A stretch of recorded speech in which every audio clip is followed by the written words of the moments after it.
I was speaking about these exercises, and I was thinking of doing them during this time we are together, but you can't do them all at once. So I was thinking of doing one, giving a small introduction, and then continue with the topic which is on the schedule. Is that okay with you? Yes. And I would give you some information, and then excuse me for my voice. And then I advise you to have a separate sheet that you can put these exercises on, that you have them with one another, so you don't have to look them up in between the rest of all your 4 pages notes. Is that okay? Do you understand what I'm saying? So, just as an introduction, these exercises were developed in Germany, and not in Waldorf, but in the state schools. I think it was the state of Hessen, well, it doesn't matter. And it was a research project from school doctors, and they were interviewing or checking on children with learning difficulties. And was that for me? I have water here too. Thank you. With learning difficulties, and they were checking on visual problems and hearing problems, or let's say auditory and visual eye problems and ear problems. So they had all these children, and they checked on that. But with all these children, the eyes were perfect and the ears were perfect as well. So there was no problem. But as a side effect came out from this research that they all had balance problems. Balance problems. Now, of course, we know, because us, we have the knowledge. We know that balance and eye visual processing and hearing processing is connected with balance. But anyway, so they worked on a set of exercises which class teachers can do in the state school in between the lessons. Exercises that don't take much time, easy to do.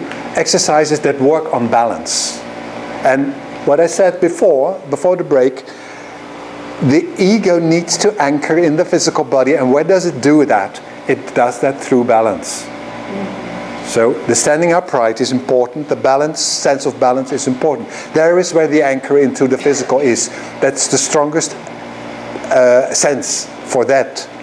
So now these exercises, there's a series which is larger than I can share, but there are 5 exercises, and you can do them with a class from grade 1 up to when you're 88, whatever, because they are archetypal. That's what's with archetypal exercises. You can do it until you're, I don't know how old. Breathing. What? Until you're breathing. Yeah, that's it. And even there's a possibility to do it in kindergarten, but then you have to do some changes. So if you want to know that, I can give you some clues. But anyway, so, and the important thing is, that's what I can warn you already, they are very strong. The effect is very strong. It only takes a few minutes. The effect is very strong, and because of this strong effect, you need at least an interval between the one and the next exercise of 20 minutes to get the system back into rest again, to restore. So that's one of the advices when you're a class teacher, when you do that.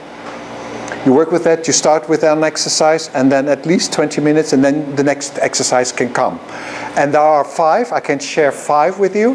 But when you're a class teacher, maybe you can't do 5, but you can do 4. Or not 4, then do 3. And when you can't do 3, do 2. And when you can't do 2, do 1. But don't do none. You understand? So whatever you can do, you can do. So that's what you can share with your colleagues when you're an educational support teacher, and when you're a class teacher, it can help as well. Even for adults. So, I will do it this way. I will show you the first one. I hope I can do after playing flight. And then we try it ourselves, if we have enough space. Is that okay with you? Yes. So, and then the first exercise is, I'm going to stand on barefoot. The important is that it goes very, very slowly. You move very slowly. That's another thing which is important for balance, for the balance organ, that you do it slowly. Speed is not the same as balance. We know it. I think you know. So the first exercise is that you stand up upright, and I just show it first, the movement, and then you raise your knee very slowly of one leg, and you try to go with your nose into that direction, and then very slowly back. Exactly. This one was okay, right? And then you do the same thing with the other foot. So go up. You don't need to touch, but anyway, you go this way. And then very slowly you go back. And you will feel it. Now, and as a help, you can do the most beautiful things, but I always use very simple things, greeting my knee in the morning.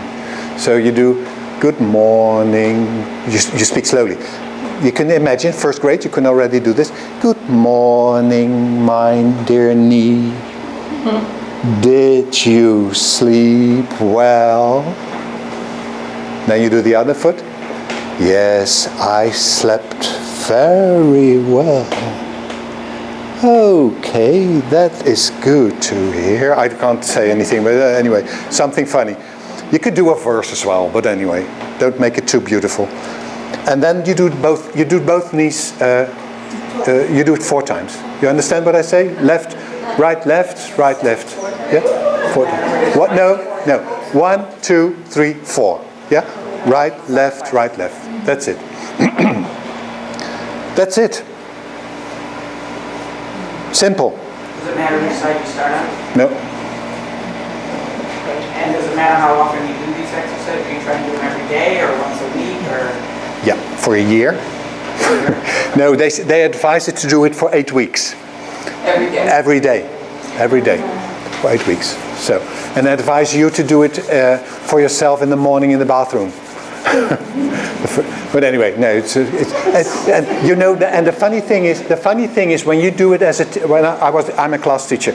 So when you do it as class teacher with the children, you will experience your own balance problems because we have it all. So we will see it right away. You experience, and the children will see that you are struggling as well. And when they lose balance, allow them to hold the table or something, that they have this support.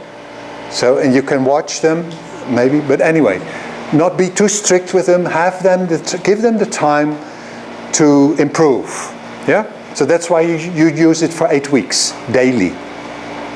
And before we start, I had a cooking timer. You call it a cooking timer? Mm-hmm. Yeah. So, and I had one boy who was in charge of the cooking timer. So we did one exercise, and I said to him, "You have the cooking timer. Put it for 20 minutes, and then we start working." We did, and then the cooking timer went off. He said, "Exercise!" And then everybody stood up, and then the next exercise comes. So he was in charge of the cooking timer. That's what I had. So you can do it in a very practical way. How many times would you do the timer? It's 5 exercises. So in between. So the timer goes on to the second exercise. Yeah. So in between one exercise and the next exercise needs to be at least 20 minutes for the system to recover, or whatever you call it. Yeah, Cynthia? Did you do one on Monday, the next one Tuesday, the next No, I did all 5 every day. All 5 every day. Yeah. First grade. Yeah.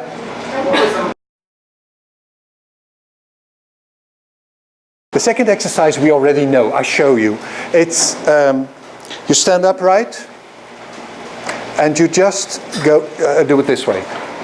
You just lean, you stand upright, and you just lean forward very slowly, this way. You hold it,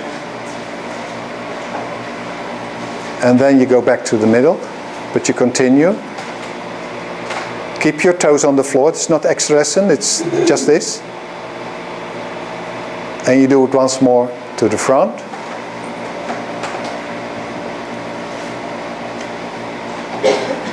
And that's it. Simple. It's like the extra lesson exercise, and you have it in Eurythmy with ERO as well, right? So, you know, state school people, they find these things. So, and I always I speak about my poem is something like, there is a boat on the lake and there are little waves. Something in the boat is rocking, something like that. So, very slowly, yeah, you could stand up, feet together, parallel. Feet parallel, that's important.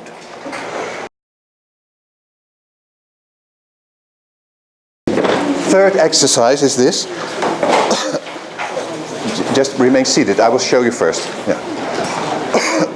This is just very slowly turning. Spinning. Spinning is quick. Yeah? Or spin. Well, so you just stand upright, and you. No. I show you first. You remember imitation.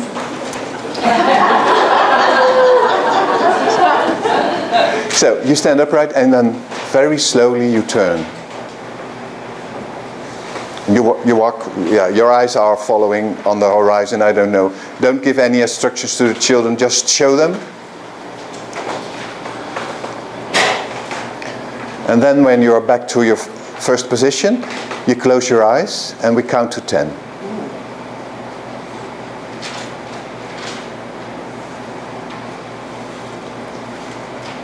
And then you open and you do the same thing backwards. And you go back.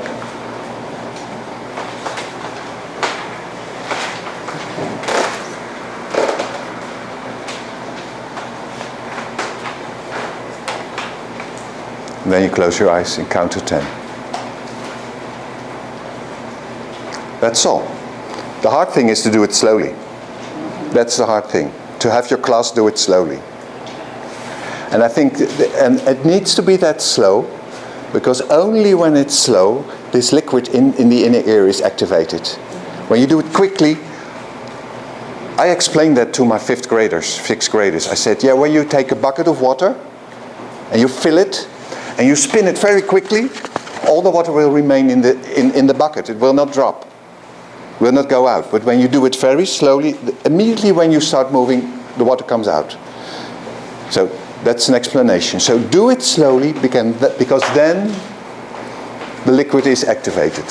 Yeah? And then you could take two how do you say it? Two rotations. Then you need to do 2 rotations back as well. So, but that in the beginning you just do just one. But later on you could, but the same number, you do one direction, you do the other direction as well. Very easy, you know. After 20 minutes, you just stand up, and then you look very slowly. You look to the ceiling.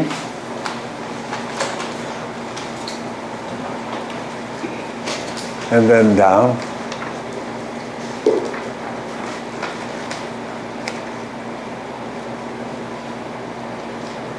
And then back into the horizontal. And guess what? No. To the left. And to the right.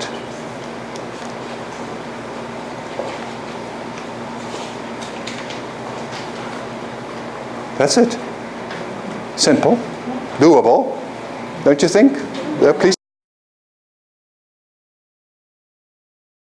Anyway, 5th exercise. I call it the elevator. The elevator, yeah. So I show you.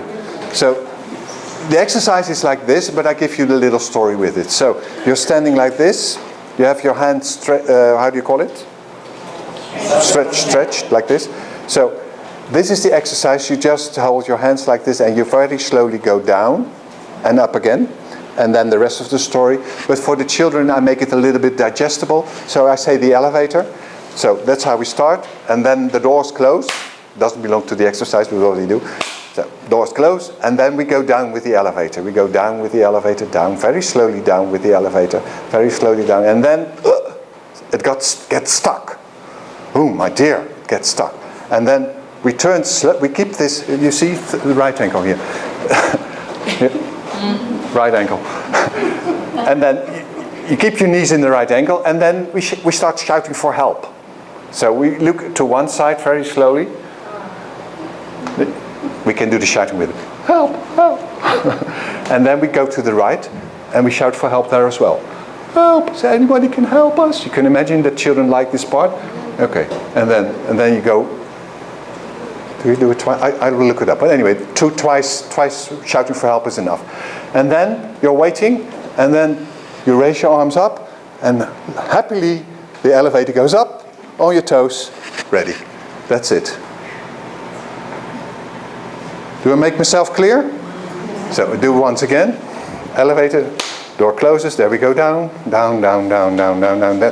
Then it stops. And then we're looking for help. And then that side, very slowly. This is the hard part to stay. Is it never said to go to first? Oh, sorry? Do you always go to left first? Yeah, I'll tell you why later. Got it. Yeah, you got it? You know why? Okay, good. And then arms up, and then you go up and stand on your knees, on your toes, I mean, and then you go down. That's it. So keeping your knees bent, that's the hard part. So